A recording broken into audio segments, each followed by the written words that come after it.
안녕하십니까. 종교법학회 회원 황벽 박사입니다. 종교법학회가 지난번 교회 법정에 이어 이번에는 교계 이슈와 토론이라는 프로그램을 만들어서 앞으로 교계의 전반의 문제들에 대해서 신학적, 법적 접근을 하기로 했습니다. 이슬람 동성애, 교회 분쟁 등 첨예한 문제들을 회피하지 않고 신학적, 법적 접근을 할 것입니다. 오늘은 한국교회 이단 정제 기준 이대로 좋은가라는 제목을 갖고 토론을 하기로 했습니다. 최근 예정통합교단이 100주년을 맞이해서 성서의 희년 정신에 토대하여 특별 대사면 정책을 실시하기로 결의했습니다. 이미 총회장에게 위임한 상태입니다. 이번 특별 대사면은 2007년도 특별 대사면과 달리 예정통합교단으로부터 불이익을 당한, 권징을 당한, 또한 교리적 문제로 억울하거나 정죄를 당한 사람들에까지도 대사면 정책을 하기로 했습니다. 그래서 권징에 대한 사면은 광성교 이성범 목사를 비롯해서 약 100여 명이 신청을 했고, 이단 문제는 11개의 단체 및 개인이 신청을 했습니다. 일부 사람들은 이미 면담을 해서 대사면을 진행하고 있다는 소식을 들었습니다.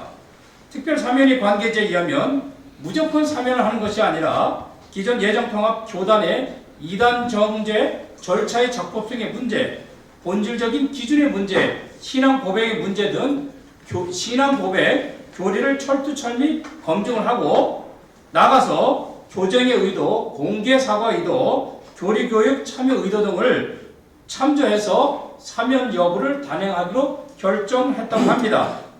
그런데다가 이번 특별사면위원회는 신청 당사자들에게도 충분히 소명할 기회를 준다고 했습니다.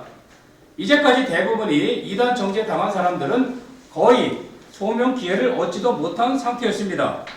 그래서 오늘 종교법학회는 법전문가, 교회사 전문가를 초청해서 본질적인 이단 정죄의 기준, 법적 절차의 기준, 이단 사이비 대책위원들이 자격 기준이 무엇인지 토론을 하도록 하겠습니다. 이 자리를 위해서 강희창 박사께서 나오셨습니다. 저는 신학교에서 한 22년 가까이 교회 역사에 관한 내용을 가르쳐 왔습니다. 그 중에 교리나 사상도 있고, 그리고 저는 이제 에쿠메니컬 신학을 전공을 해서 선교 활동 중에 러시아 인권위원회 소속돼서 운동 활동도 했고 해서 우리나라 밖에 있는 종교들과의 관계, 이런 문제에 대해서 고심도 하고 글도 쓰고 또 그렇게 해왔습니다. 유장춘 종교법학회장께서 나오셨습니다. 새소망 교회를 담임하고 있는 유장춘입니다. 감사합니다. 백석교단의 김정호 박사께서 나오셨습니다. 숭실대학교에서 교회법으로 법학 박사 학위를 취득하고 백석교단에서 안수를 받은 김정호 박사입니다. 시간을 아끼기 위해서 먼저 강희창 박사에게 묻겠습니다. 먼저 교회사적으로 이단 정죄 기준이 무엇이었는지, 그리고 WCC에서의 이단 정죄 기준이 어떤 것인지 말씀해 주시면 감사하겠습니다. 질문 자체가 좀 이렇게 초점을 붙여갔으면 좋겠는데 그냥 제 나름대로 답변을 하겠습니다. 처음부터 이렇게 이게 좀 동일화해서 이단을 건배해온 거라고 볼 수는 없고, 기독교 초기에 기독교의 성경적인 내용과 다른 내용들이 교회 역사에 나타나서 어려움을 주기 시작할 때, 그때에 대처하면서 니케아 회의도 열렸고, 그 이후에 콘스탄티노플 회의도 열렸고, 그런 과정에서 이제 그리스도론에 관한 정통적인 가르침과 또 삼위일체에 대한 가르침들, 이런 것들이 마련되면서 니케아 신조, 또 이제 그리고 이제 콘스탄티노플 회의와 아울러서 381년에 했던 그 니케아 신조를 정통의 핵심으로 여겨왔고, 또 칼세돈 신조의 그리스도론, 이런 것들이 모든 교회가 공적으로 인정하는 정통의 핵심이 되어왔습니다.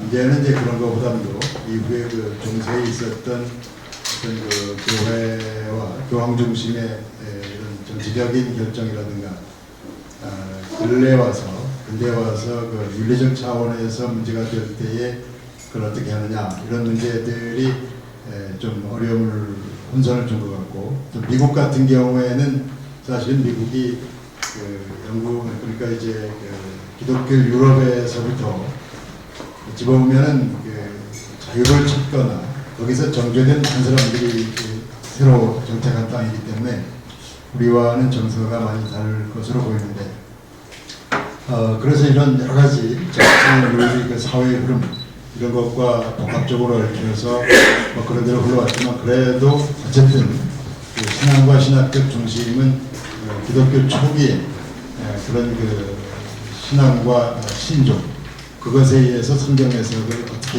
올바로 바뀌었느냐 이런 것들이 그때부터 지금까지 어느 만큼 일관성 있게 중심이 되어왔다고 생각이 됩니다. 조금 더 이따가 구체화된 질문이 있으면 답변하기로 하고 더 길어질까봐 저희도 몇가지 하겠습니다. 그럼 교회사적으로 이단 정제 기준이 주로 신론, 기독론에 한정되어 있다는 겁니까? 아니면 다른 기준도 있다는 겁니까? 그렇게 볼 수는 없고, 중세 그건 초기에 그랬고, 중세 와서는 부원론이라든가 교회론적 관점에서 이단 정제가 되죠. 그래서 이제 중세는 사실상 그 신학적으로 잘못된 것이 아닐지라도 그 교황권과의 관계 속에서 정제된 경우들이 있었고, 물론 그쪽 입장에서는 교회론적으로 이단시 될 수도 있었겠지만, 그리고 이제 이후에 종교개혁 이후에 계몽주의나 자유주의 시대 와서는 뭐 이단 정죄에 그럴 만한 그런 사회적 분위기가 아니었고, 그런데 이제 우리나라 같은 경우에는 1884년 5년을 이제 개신교 선교 시작으로 보는데, 그 초기에 대략 그 이단 정죄 해온 내용을 문서상으로 보면은 맨 처음에는 선교사들과의 어떤 갈등 관계에서 그 제도적 문제, 그 다음에 그 자유주의의 영향 이런 것들로 인해서 그 이단이 공식적인 회의나 문건에 등장하는 것으로 보이고, 그 다음에 이제 3.1운동 이후 어떤 그 사회적으로 역사적으로 좀 물러서야 되는 사회적 분위기에서는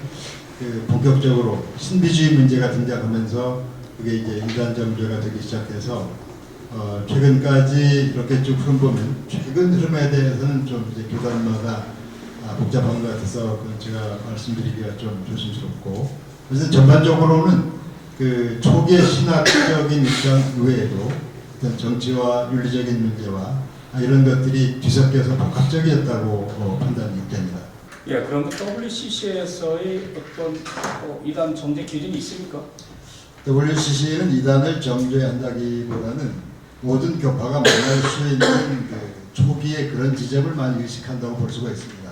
WCC 자체가 어떤 제도가 아니고 그 카운실이기 때문에 그 컨퍼런스나 카운실이 이단 정죄할 적극적으로 할 만한 그런 성격은 아니죠.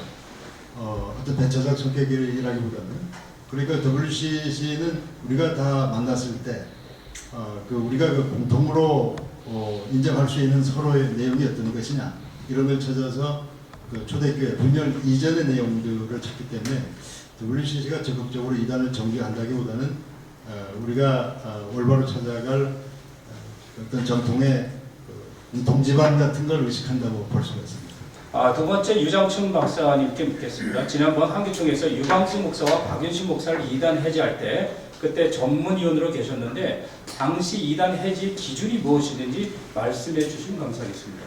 예, 질문을 좀 수정하겠는데요. 박윤식 목사님은 안 다뤘고요. 네. 예, 그 다락방을 다뤘는데 그것을 다룸으로 저 자신은 치명적인 어려움을 당했습니다. 그래서 나름대로 어떤 한교총이라고 하는 연합기관에서 그걸 다루는 게 옳으냐 틀리냐 논쟁부터 시작했고요. 근데 형식은 소속된 교단에서 다룰 수가 없으니까 한기총의 위탁 판결 형식으로 그 일이 이루어졌고요. 그래서 저는 총에서 합동측총회 소속인데 총에서 파송된 총대 입장에서 관여한 게 아니라 학자적인 관점에서 그 일을 다뤘고요. 전문위원 서기였고, 그래서 여기서 말씀드릴 수 있었던 것은 우리 교단에도 이단 해제 지침이 있었고 그 지침에 의해서 제가 당사자에게 직접 질문을 했죠. 이런 걸 주장하는 것이 사실입니까? 그랬더니 사실입니다. 하지만 철없을 때 했습니다. 사과합니다. 다시는 안 하고 있습니다. 뭐 이런 거였고요. 그렇게 말을 하니까 저같이 그 세상 물정 몰랐죠. 저는 별로 정치적인 거 이런 거 모르거든요. 그래서 저는 뭐 이거 잘못했잖아요. 그러니까 미안해요. 철없어서 했어요. 너무 한이 많아서 했어요. 이렇게 해가지고 제가 견해를 이단이라고 하긴 좀 무리가 있습니다. 이렇게 했어요. 그랬더니 이제 기준을 질문하셨는데 저는 꼭 드리고 싶은 게 어떤 그 책자에 정한 이단 해제 지침대로는 분명히 저는 했는데 정서라는 건 완전히 다르더라고요. 우리 교단 안에서 그 일로 엄청 어려움을 당했고 1년 정직까지도 당했죠. 그런데 이제 거기서 총에 파송받은 총대로 오신 분은 저보다 더 세게 이단이 아니라고 하는데 동의를 했어요. 그런데도 그분은 처벌을 안 받고 저만 처벌을 받았고 이제 저 자신이 가졌던 꿈 많은 것을 이뤄야 했어요. 그래서 이제 느끼는 것은 책으로 나온 이단 해제 지침과 정서는 다르구나. 그걸 제가 개인 경험으로 느꼈고 그런데 여기서 또 중요한 것은 그 이후로 거기에 빠졌다거나 거기에 깊이 관여한 목회자나 교인들을 제 경험이 뭐 전체를 다룰 수는 없죠. 그런데 제가 만난 그런 분들은 정상적인 교회 생활을 못하더라고요.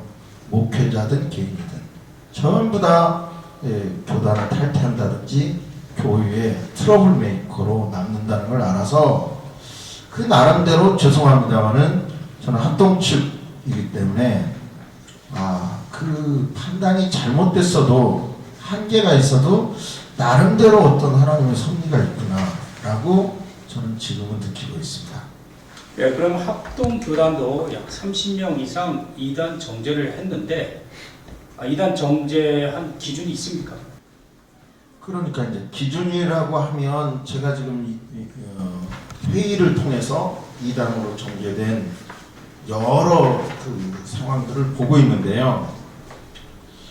이제 문제죠. 어떤 한 예를 들어서 노회에 소속된 지교회가 목회자가 관련이 있다. 그러면 재판을 하게 되잖아요. 그런데 이제 교단 밖에 있을 때는 과연 그 재판 권한이 있냐? 또는 학자가 어떤 것을 주장을 하고 이단대책위원회에서 이단으로 정한 그런 룰이 있죠. 그거를 우리는 받아들이는 거고 어떤 개인이 그것을 잘못됐다고 어필한다고 하면 굉장한 그걸 뚫기라는 쉽지가 않죠. 질문이 좀 묘하게 저는 피해가고 싶으니까 그냥 넘어가 줬으면 좋겠습니다. 그러니까 뭐 제가 넘어가자고 이렇게 하는데 통합이나 합동교단도 보면은 그 이 대회에서 특정한 기준을 정해놓고 하게 되는데 대부분이 특정한 기준을 정해놓지 않고 하는데 그래서 합동도 그런 통합처럼 수순을 따르는 거 아니냐 이런 질문을 제가 해보고 싶었고요. 예, 다음에는 김정우 박사께 묻겠습니다. 백석교단의 이단 해지 기준과 서구교회 이단 해지 기준에 대해서 있으면 좀 말씀해 주시기 바랍니다. 최근에 한국 교회의 이단 규정 기준과 절차에 관한 연구라는 신학 석사 논문이 2014년에 연구가 되었는데요. 여기 보면은 연구자는 장로교, 감리교, 성결교, 침례교 그리고 이제 한기총 같은 연합회로 크게 네 가지 구분을 하고 어느 교단이 얼마만큼의 이단을 규정했는가에 대해서 연구를 했습니다. 통계를 보니까 2014년 10월 기준으로 볼 때 통합이 45건, 합동이 32건, 고신이 37건, 합신이 34건. 제가 속한 백석교단은 한 건이었습니다.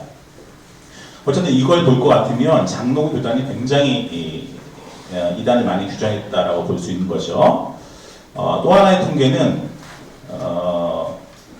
그 교단이 몇 개의 교단이 이단을 결정했냐에 관한 문제입니다. 그러니까 예를 들면 저희 백석 같은 경우는 변승우 목사라는 분이 이단 판정을 받았는데 그때 5개의 교단이 관여했던 것으로 제가 읽었습니다. 그러니까 이 통계를 보면요, 한 개의 교단이 35개의 이단을 정죄했습니다.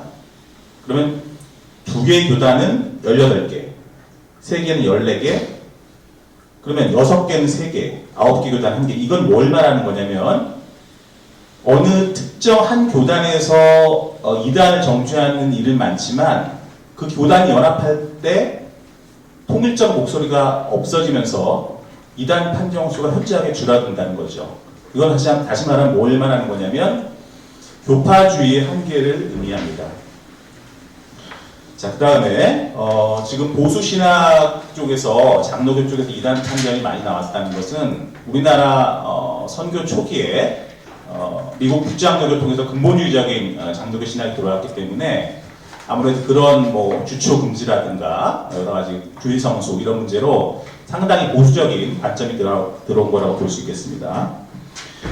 그 다음에 이제 백석교단의 문제인데 2009년에 백석교단에서는 이제 변승우 목사라는 분이 큰믿음교회 변승우 목사라는 분이 구원론에 관련해서 구원의 행위가 배제된 부분과 관련해서 뭐 웨슬리안 쪽이 아니냐 하는 어떤 뭐 그 외에도 뭐 신비주의 성격도 있어서 백석교단은 분명히 소명의 기회를 주고 물었는데 더 이상 백석교단 신학에 동의할 수 없다고 해서 이제 정식 출교 제명 조치가 되었습니다. 근데 문제가 됐던 거는 2010년에 한기총에서 이건 이단을 해제했던 거죠. 그래서 한때 그때 2010년에 많이 문제가 됐었는데 그 당시 한기총 위대위원장이었던 고창곤 목사라는 분은 그 변승우 목사에 대해서 이렇게 판결을 했습니다. 판단을.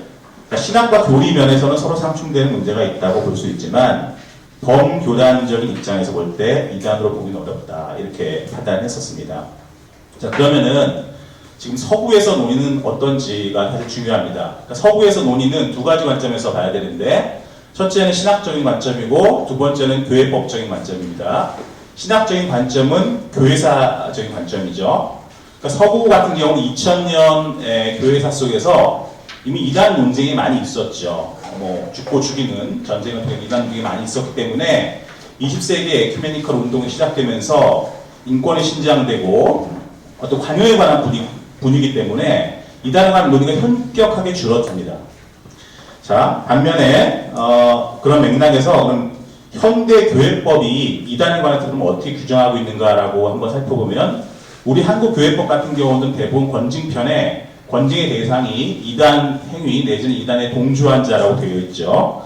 근데 지금 외국의 교회법을 살펴보면 지금 1983년 카톨릭 교회법, 그 다음에 시리아 안디옥 정교회 교회법, 그 다음에 미국 같은 경우 루터교 교회법만 헤레시라는 이단을 표현을 쓰고 있습니다. 그러니까 교회법에 명시적으로 이단이라는 용어가 들어간 교회법이 현재는 이제 이런 상황이라는 거죠. 지금 통합주가 유사한, 그래도 유사하다고 볼 수 있는 미국의 PCUSA 교회법을 보면 이단에 관한 규정이 없습니다. 그러니까 이단에 관한 논의는 상당히 그 크리스텐덤적인 상황에서 논의가 됐었고 서구에서는 이미 관용적인 분위기에서 이단에 관한 논의가 별로 없다는 거죠. 그런데 유독 우리나라에서만 보수적인 신학이 전래된 우리나라에서만 이단에 관한 논의가 많은 것이죠. 우리나라의 특징이라고 보겠습니다. 그러니까 우리나라에서 그럼 이제 신학적인 부분을 살펴봤고 우리나라에서 교회법적으로는 무슨 문제가 있느냐라고 보면은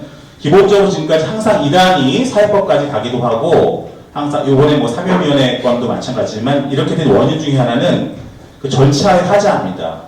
밖에서는 이제 적법 절차 상당히 중요하지만 교회법 안에서는 이런 정당한 소명의 기회 없이 이 절차 하자로 인해서 이단 판명이 되다 보니까 여러 가지 불미스러운 일들이 있었고 저는 이제 이런 문제들을 해결하기 위해서 근본적으로 중요한 거는 이단을 판정하는 주체들의 문제입니다. 네, 그럼 먼저 다시 강희창 박사님께 좀 묻겠는데요.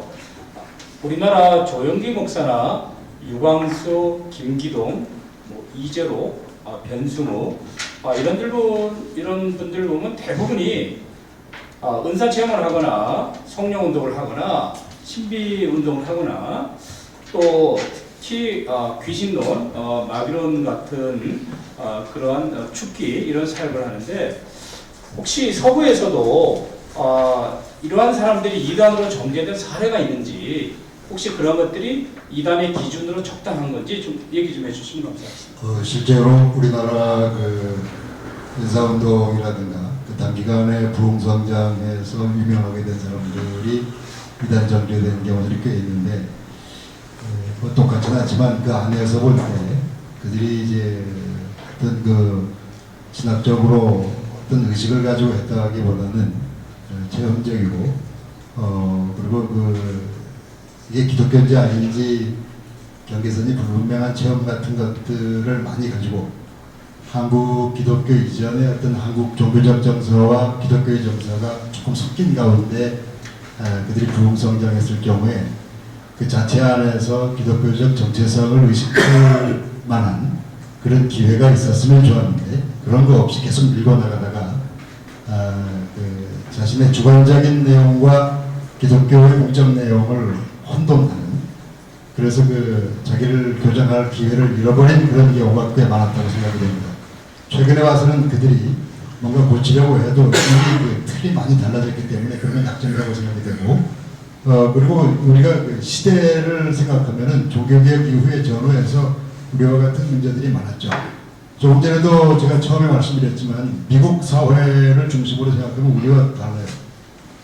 미국 사회는 어떤 간에 그 유럽 기독교로부터 어떤 의미에서는 박해를 피해서 떠난 사람들이 많이 고향 떠난 사람들이 모인 땅이기 때문에 거기서는 서로를 정죄하기보다는 어쨌든 간에 서로 공존할 수 있는 그런 방향에서 또 미국의 제1세대에 이끌어간 사람들이 대부분 계몽주의적 기독교인들이라는 점에서 볼 때 그 사회 전체는 정통과 이단을 분별할 만한 상황이 좀 약화된 사회라고 생각이 되고 그렇게 볼 때 지금 이제 그 제1세대 우리나라 은사운동했던 그분들은 가능하면 적극적으로 자기 개정의 기회를 가지려고 노력하는 게 바람직하다고 생각이 됩니다.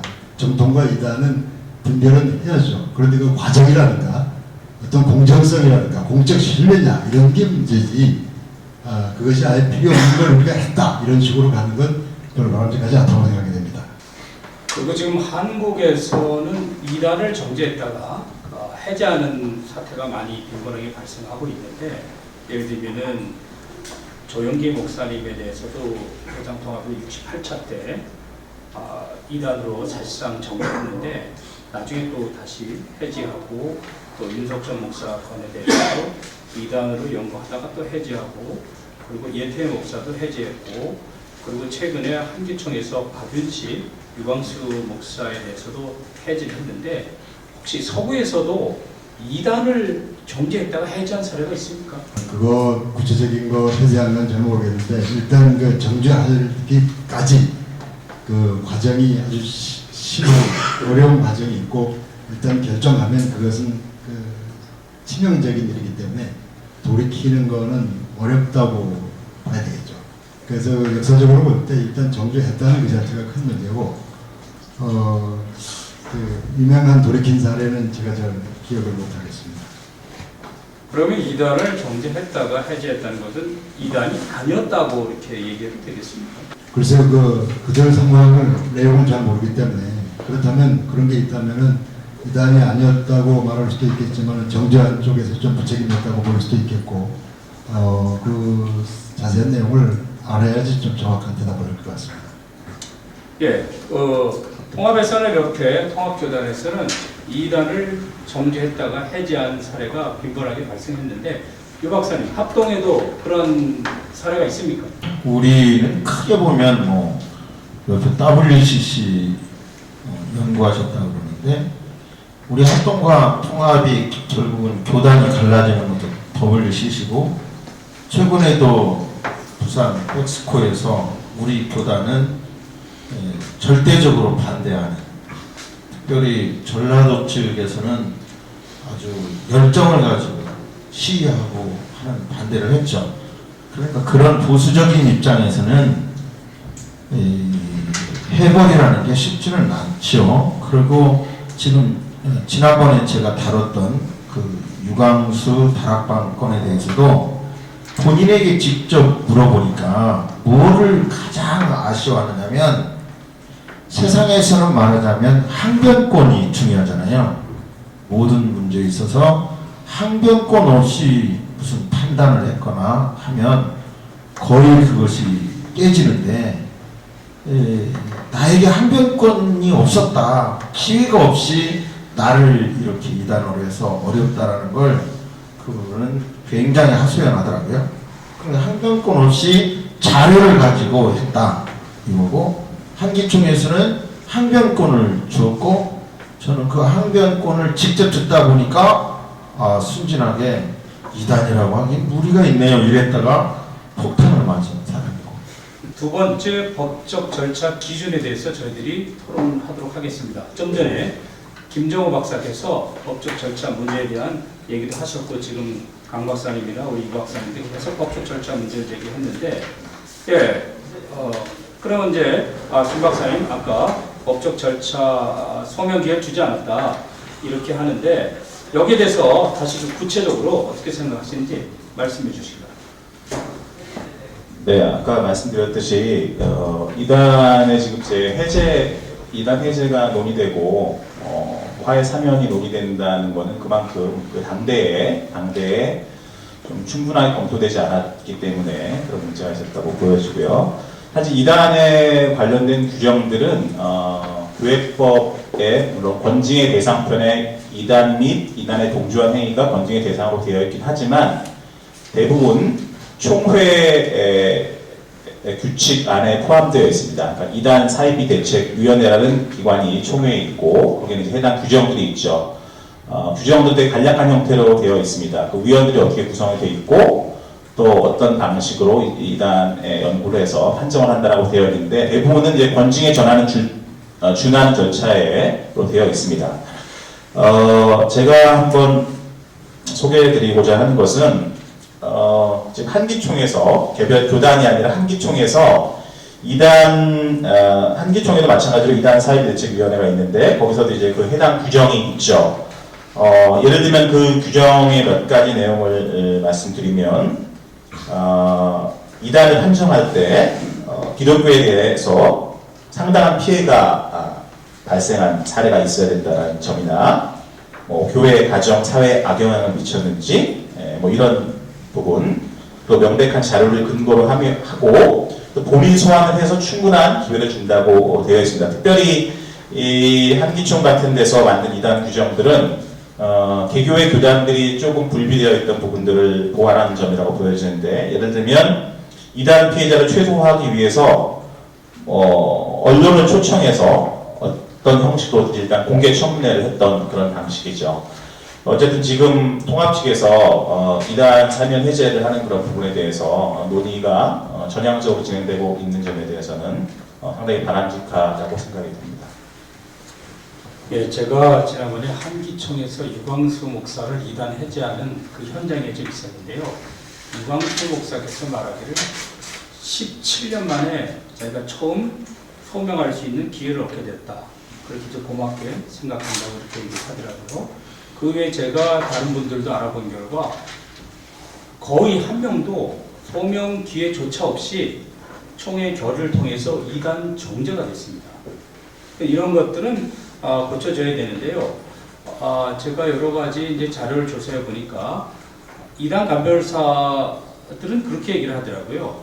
책과 테이프만 있으면 되지 그들과 만나서 얘기할 필요가 뭐가 있겠느냐. 그리고 이런 것들이 예장통합교단에도 우리는 그러한 사람들의 입장을 토대로 두고 우리도 소명 기회를 이단들한테 줄 필요가 없다. 그러니까 정제하기 이전부터 이단이 이제 되었던 것입니다. 강 박사님, 교회사에서 공회에서 뭐 니케아나 에베소라든가 콘스탄티노플 공회에서 이단을 결정할 때 어떤 절차를 거쳤는지 좀 말씀해 주시기 바랍니다. 로마 제국에서 콘스탄틴 황제가 황제의 권한으로 황제가 주도해서 기독교 대표자들을 불러 모은 게 니케아 회의죠. 그래서 그 나라의 공적 운영비 이제 여비도 지급했고 그 황제가 사회도 보면서 어쨌든 공적 체제를 갖춰서 일을 진행했는데 그 외진행 중에 전부가 신학 전문가도 아니고 잘 알기도 어렵기 때문에 다분히 정치적 결정이 가능성도 있었다고 그걸 얘기하죠. 그 이후에도 어쨌든 그 로마가 기독교 제국이 그 당시는 아니었지만 어쨌든 황제가 기독교적 의식을 가지고 이끌어갔기 때문에 그 국가 중심, 교회 중심에서 그 국가의 전 제국에 영향을 미칠 수 있었기 때문에 그런 중심이 있었다고 보고 중세도 어쨌든 간에 교황이 정점에서 기독교의 중심에서 그걸 이끌어갔으니까 어쨌든 체제는 갖춰 있다고 볼 수 있죠. 근데 이제 지금 우리가 어쨌든 이제 우리 국가 그 헌법상의 그 기독교 국가는 아니기 때문에 굉장히 그 조심스러운 게 있죠. 우리가 그 여러 종교들이 공존하는 가운데 우리가 그 바른 복음을 이끌어 나간다고 할 때 법 운영과 집행상의 어떤 타당성, 공적 신뢰, 어느 정도의 그 객관적 설득력 이런 것들이 좀 필요하다고 생각이 되는데 제가 그런 부족한 점들이 있어서 뭐 이런 자리가 마련됐겠죠. 끝까지만 말씀드리죠. 예. 그러면 마지막으로 그럼 이러한 이단을 정죄하는 이단 사이비 대책위원들이 자격이 과연 전문성이 있느냐? 그들이 아니면은 대형 교단의 권위 갖고 하느냐? 그럼 이제 교회사적 차원에서 어떻게 그때 이단을 정죄했던 사람들이 정말 최고의 학문성을 가졌는지 강 박사님께서 좀 말씀해 주시기 바랍니다. 이제 다른 분들에 대해서 제가 자격은 하는 것은 조금 조심스럽고요. 이 자리에 와서 이 정도 말하기까지도 저는 꽤 공부 혼자 열심히 해왔습니다. 그런데 이제 분명히 말하기가 어려운 건 사실이고 또 한 가지 오면서 요즘 책을 보다가 좀 고심스러운 게 뭐냐면 한국 장로교가 이단 정죄를 많이 한 것은 초기에 선교하러 와서 가장 먼저 체제를 갖추고 뭔가 할 수 있었던 게 장로교이기 때문에 그 장로교밖에 이단 정죄할 수 있는 그 입장이 아니었다고 생각이 됩니다. 물론 다른 교단도 나중에 났겠지만 어쨌든 장로교가 주도가 되는 그런 의미이기 때문에 꼭 장로교가 보수적이어서 그렇다고만 할 수는 없다고 생각이 되고요. 그리고 이제 우리가 이런 얘기하죠. 가감하면 안 된다. 성경에 가감하면 안 된다 할 때 가감하면 안 된다. 가감하면 이단이 된다. 그런데 이제 말은 쉬운데 가감의 의미가 뭐냐. 왜 그러냐면 가감하지 않고도 다른 구절 이런 구절 들이대면 좀 다른 내용이 될 수 있기 때문에 가감만 하고도 성경 구절 앞뒤 바꿔서 이게 문제는 이걸 어떻게 해결하느냐. 그러니까 해석의 중심, 판단의 중심 이런 것들이 필요한 거죠. 그래서 니케아 신조라든가 칼세돈 신조라든가 사도들로부터 내려온 성경 해석의 그 판단 중심 이런 거에 관심을 가져야 되는데 그런 거에 대해서는 크게 관심을 가지지 않아 왔고 그래서 어떤 교단적 입장과 성경 구절을 이렇게 어떻게 연결해서 그런 것들이 판단 기준이 되어지 않은가. 그렇기 때문에 조금 더 깊이와 넓이를 더한 그 판단 중심 그리고 그 집행 과정에 있어서 좀 객관적 설득력 뭐 이런 것들이 앞으로 필요하다고 생각됩니다. 예, 그럼 유 박사님, 합동교단도 이대 위원들이 있는데 이분들은 교리적 전문성을 띈 분들입니까? 우리는 적어도 대학을 졸업하고 신대원을 졸업하고 목사면 전문적인 어떤 박사학위가 없다 하더라도 그 교단의 입장을 대변한다고 봐야 되지 않겠습니까? 그러니까 결국은 우리가 큰 틀에서 보면 정치와 종교는 분리되는 것이 근대 국가의 큰 틀이고 그러면 또 개신교 안에서도 자기 교단의 기준이 있는 거 아니겠어요? 예를 들어서 큰 WCC를만을 놓고 보가도 절대 앞장설 수 있는 교단이 있는가 하면 절대 아니라고 하는 신학적인 입장을 가지고 있는 거죠. 그 관점에서 얼마 전에 보니까 어느 목사님을 목사 면직했는데 그 판결문에 통합측 교단 목사직을 면직한다 이러더라고요. 상당히 잘 됐더라고요. 개신교 전체의 목사직을 면직한다가 아니라 통합직 그러니까 상당히 합리적이라는 생각을 들었고 이단의 기준도 각각 그 교단의 신학의 입장에서 정죄한 거라면 그 교단의 입장으로 받아들이고 그 교단의 색깔로 보는 것이 옳다고 생각합니다. 그래야 그 교단을 지킬 수 있으니까요. 좀 실제적인 문제인데요. 우리 김정호 박사님께 질문하고 싶은 것은 최근에 예당통합교단에서 구례교회 이문장 목사를 이단으로 면직을 했는데 실제로 어떤 뭐 기독론이나 신론 이런 게 기초해서 면직이 됐는지 물론 재판부원들이 알아서 했겠지만 여기에 대해서 의견이 분분한데 이런 거 좀 말씀해 주실 수 있겠습니까? 어쨌든 구례교회 거는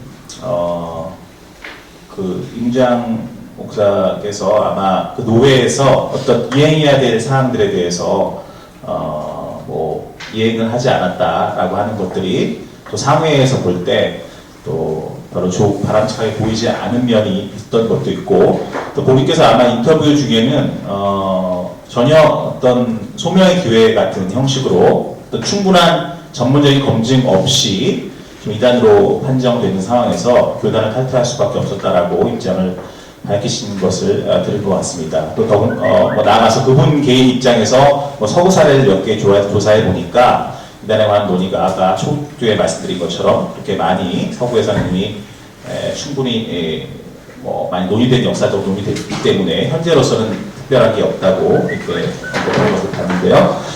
만약 이제 마지막으로 뭐 대안에 관해서 말씀을 드린다면 제가 입수한 자료에 의하면 이제 이런 대안을 제시합니다. 공의회에서 정통과 이단이 결정될 때에 어떤 소수의 2, 3인이 아니라 여러 명에 의해서 정통과 이단이 판명된 것처럼 이제 이단 연구자들은 한국에서도 법의식과 윤리식이 있는 영적 분별력이 있는 그런 분들로 구성된 어느 특정 교단이 아닌 범교단적 차원에서 이단에 관한 것들을 구성할 필요가 있다고 이렇게 제시를 했습니다. 물론 다양한 신학적 배경 가운데 상당히 어려운 문제가 되겠죠. 신학적 견해가 다르니까. 그렇지만 그것이 어떤 한 개인의 의견이 아니라 공동체의 의견이 모색된다면 좀 더 바람직하다고 보이고 아까 말씀드린 것 중에 하나가 지금 교회 법에서 이단이라는 용어를 규정하고 있는 곳이 카톨릭과 정교회와 무터교입니다. 어느 교단도 지금 교회법에서 이단 헤러스라는 용어 쓰지 않고 있다는 얘기죠. 저희가 전 세계적인 어떤 그런 커다란 흐름 속에서 이 한국교회 이단의 논의가 좀 길을 찾아가기를 바라는 마음입니다. 지금 한국에 있어서 실질적인 문제들이 이단 간별사라는 어떤 특정 그룹이라든가 특정인들이 계속 뭐 이단하고 이단 정죄하고 또 언론에 띄우고 그리고 각 교단에 가서 또 그 사람들이 영향력을 발휘해서 결의하고 총회에서 통과되면 이단 이런 식으로 되는데 강 박사님 이렇게 개인적으로 이단 정죄할 수 있습니까? 교회사적으로 어떻게 그런 게 있는지? 그 교회사적이라기보다는 우선 한마디 하고 지나갈 것은 WCC에서 나온 문건 중에 하나의 신앙고백이라는 문건이 있습니다. 신앙고백이라는 문건을 그 그때 좀 보완해서 그 기독교 신앙이 이런 거다 해서 그 중심을 잡아놓은 게 있는데 그게 그 전통의 원칙이 되겠죠. 그렇다고 해서 그걸 가지고 적극적으로 이단 정죄하려는 게 WCC 입장은 아니고 WCC는 그 제도보다 큰 식으로서 이해하기 때문에 이단 정죄를 적극적으로 하는 입장은 아닙니다. 또 하나는 지금 여러분들께서 실제로 어떤 권력을 집행하는 분들은 정치 권력자죠. 근데 그들을 걷지 못하게 하는 권력은 그들이 아니고 문화적이에요. 어떤 영화라든가 이런 게 나오면 대중적인 흐름에서 여론이 생기고 그러니까 실제 권력을 만드는 토양은 문화적이고 다분히 그 대중적이고 아래에 있는데 실권은 위에 있고 그러다 보니까 이런 문제가 있죠. 권력 잡고 정치하는 사람은 약간 어둡게 보이는 것으로 묘사되고 밑에 있는 사람들이 억울하고 억압당해온 것은 옳은 것처럼 돼서 이단도 그런 맥락에서 다분히 희생자 편에 많이 섰던 것처럼 되는 볼 수밖에 없는 시대예요. 그러니까 그 정통과 판정자들 중에 전부 틀린 건 아니라는 점은 우리가 그것도 필요한 거라는 점은 인정을 하고 지나가야 될 거고 그런데 지금 우리나라에 여러분들 최근에 인터넷 악플이라든가 그 여론의 오용 내지는 왜곡 문제 이런 문제가 아마 다른 사회도 그렇고 우리가 참 심각한 문제라고 생각이 됩니다. 그래서 이제 지금은 그 여론의 바른 방향 그리고 각 교단에서 언론의 그 충분한 객관성, 설득력 이런 문제에 우리가 신경 써야 되지 않겠는가. 그리고 어쨌든 간에 이제까지 판단에 문제가 있었다고 보이겠죠. 신학에 있어서 이것이 정통이다, 이것이 바른 길이다 이런 점을 부각시키는 일을 주로 하고 정죄는 좀 천천히 하고 어차피 지금은 어떤 개인의 인권이라든가 글로벌 시대에 많은 종교들이 같이 공존해야 되고 뭐 이런 상황에서 정죄보다는 자기 입장을 선명히 해나가는 쪽에 조금 더 관심을 가지는 게 필요하다고 생각이 되고 여러분들께서 아시다시피 이단 정죄하는 그 감별 사람들도 그 신학적인 내용이 충실하다고 보기가 좀 어렵기 때문에 자기 충실성을 가지고 그런 내용들을 많이 알려서 같이 갈 수 있도록 해야지. 많은 경우에는 아마도 그 정치적 인연이 있기 때문에 지금 많은 분노도 있는 것 같고 그렇다고 해서 이단들이 다 옳은데 억울하게만 됐다 이렇게 생각되지는 않습니다. 어쨌든 간에 그런 중심에 관해서 이제까지 우리가 몰랐던 걸 보려고 해야 되고 WCC도 부정적인 점이 있지만 그런 점에서는 우리가 앞서간 그걸 봐야 될 게 분명히 있습니다. 여러분들께서도 이쪽 저쪽에 마음을 열어서 우리가 가야 될 길이 이미 있었는데 모르는 건 아닌가 이런 것도 좀 마음을 열 필요가 있다고 생각이 됩니다. 법과 신학을 전공한 목사로서 그리고 목회 현장에서 목회하는 사람으로서 참으로 대한민국의 현상 중에 감사할 일이 있는데요. 그것은 종교전쟁이 없다는 거라고 생각해요. 우리나라가 그래도 종교전쟁이 없잖아요. 만약에 이게 종교 문제가 잘못 불붙으면 정말 무서운 싸움입니다. 인류 역사를 크게 보면 결국은 기독교 문명과 이슬람의 충돌이라고 보잖아요. 그렇게 보는데 동의하는데 우리나라에서 그것이 없다는 게 우선 감사한 일이고요. 그렇다고 한다고 하면 에큐메니칼이라고 하는 것은 결국은 교회 연합이라고 하는 것은 자를 것 자르고 끼울 것 끼워 넣어서 공통 분모를 만들어내는 게 아니라 기독교의 입장에서는 다름을 인정하는 말씀드린 대로 우리 합동 측은 보수적인 관점에서 어떤 것을 평가한다면 그것대로 진단을 하고 통합 측은 통합 측대로 WCC만을 놓고 본다면 그렇게 차이가 나는 것은 저 교단은 저런가 보다 이런 양보가 있어야 다름의 차이를 인정하는 것이 종교전쟁을 막는 아주 커다란 문제라고 생각합니다. 그리고 이런 것에 그 교단의 입장에서 분명히 저는 합동 측에서 이렇게 이단이라고 하면 또 그 교단에 속해 있는 사람은 따라주는 게 또 정상이고 아니면 그것을 벗어나야 되는 거고 벗어나야 할 것이고 그렇죠? 그래야 개신교가 각각 건강해질 수 있다고 봅니다. 우리 김정우 박사님께서 우선 이단이라는 용어가 뭐 한자로는 정은 같으나 뭐 끝이 다른 뭐 이렇게 말씀하지만 사실은 헬라 원어로는 이제 하이레시스라고 하죠. 그거는 이제 초기에는 자유로운 선택, 그 다음에 분파, 그래서 이제 이단이라는 용어를 쓰는데 막 그런 맥락에서 이단의 논의가 저희 논의가 진행이 됐고 또 사회적 불을 일으키는 그런 부분에 대해서는 또 저희가 또 단호한 어떤 윤리적 조치도 필요하다고 봅니다.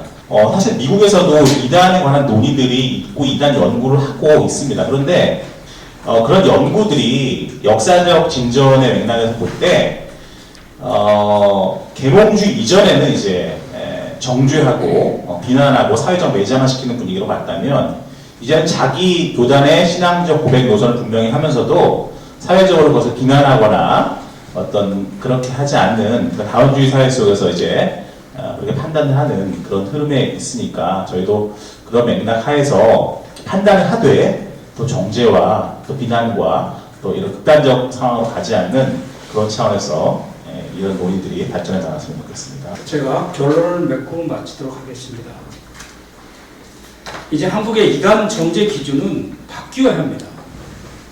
강 목사님께서 말씀하신 대로 한두 문장이나 설교 한두 편 갖고 정지할 것이 아니라 전체 한국 교회에서라든가 문화라든가 전체적인 맥락 속에서 이단이 정제돼야 되고 어느 정도 전문성을 갖춘 사람들이 함께 해야지 서투른 지식 갖고 하다가는 정말 사람을 잡기가 일습니다. 그리고 이단이라는 것은 각 교단의 신앙 고백과 교리편에 국한해야 합니다. 나아가서 장로교단의 기준만 중시할 것이 아니라 타 교단의 입장도 중시해야 됩니다. 더 이상 장로교는 침례교나 감리교나 성결교에 대해서 이단이라고 할 수가 없는 시대가 됐습니다. 또한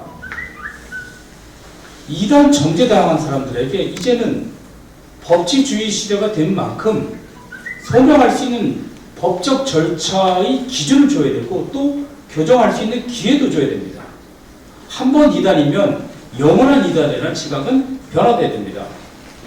마지막으로 이단 사이비 대책위원들도 교리적 박사급에 해당한 사람들을 주축을 해서 이단 정제의 오심을 최소화해야 합니다.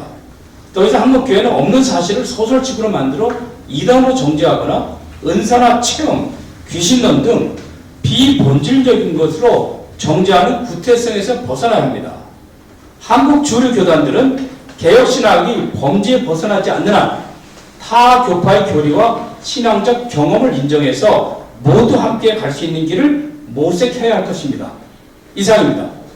감사합니다.